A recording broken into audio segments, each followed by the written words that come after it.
There are two important matters that are discussed in the Bible.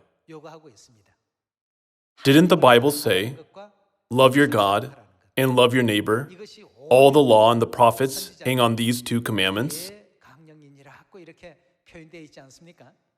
Let us study about this through the Bible. If we are truly the prophets and prophetesses who have received the truth of God before others and deliver His will, then we must all be born again and share this teaching with others. Let's take a look at this teaching in Matthew chapter 22, verse 34. Hearing that Jesus had silenced the Sadducees, the Pharisees got together. One of them, an expert in the law, tested him with this question, "Teacher, which is the greatest commandment in the law?" Jesus replied, "Love the Lord your God with all your heart and with all your soul and with all your mind." Here, with all your heart and mind, means with 100% of your heart and mind. This is the first and greatest commandment, and the second is like it. Love your neighbor as yourself.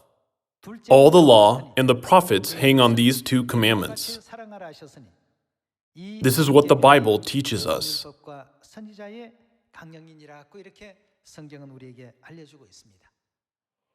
We must truly consider the words, love your God, and love your neighbor as yourself, as the two greatest commandments of all the law and the prophets. And we must be able to change the world around us with God's holy love that is compassionate and full of mercy. Let's turn to 1 John chapter 4, verse 16. And so we know and rely on the love God has for us. God is love. Whoever lives in love lives in God, and God in him. In this way, love is made complete among us, so that we will have confidence on the day of judgment, because in this world we are like Him. There is no fear in love, but perfect love drives out fear, because fear has to do with punishment. The one who fears is not made perfect in love. We love because He first loved us. If anyone says, "I love God," yet hates his brother, he is a liar. For anyone who does not love his brother, whom he has seen, cannot love God, whom he has not seen. And He has given us this command: whoever loves God must also love his brother.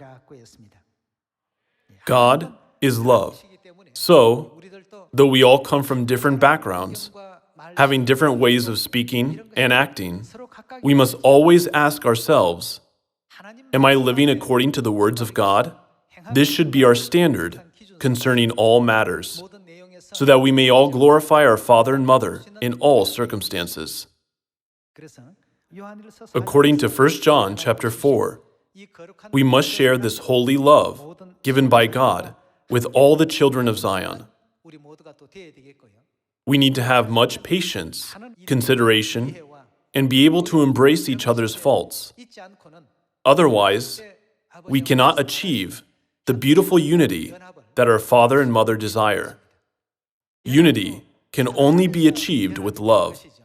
Unity without love can never be considered true unity. Let's continue with Romans chapter 13.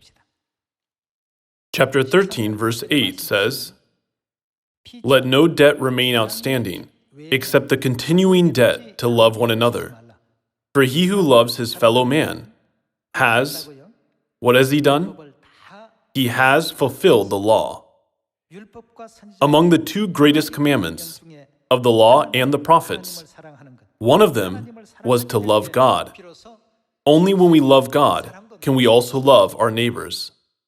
Verse 9 says, "The commandments: do not commit adultery, do not murder, do not steal, do not covet, and whatever other commandment there may be, are summed up in this one rule: love your neighbor as yourself." Love does no harm to its neighbor. Therefore, love is the fulfillment of the law. Brothers and sisters, Romans chapter 13 says, love does no harm to its neighbor. Love is the fulfillment of the law. And the one who loves his neighbor has fulfilled the law. We should not regard these teachings as just good lessons, which are written in the Bible. But we must put them into practice and accomplish them in the church, in our families, in our workplaces, and in our schools. Only when we do this, all men will know that we are Christ's disciples, just as Jesus said.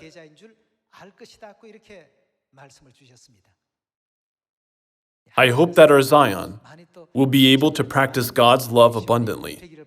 By this, I would like to conclude today's sermon. Thank you very much.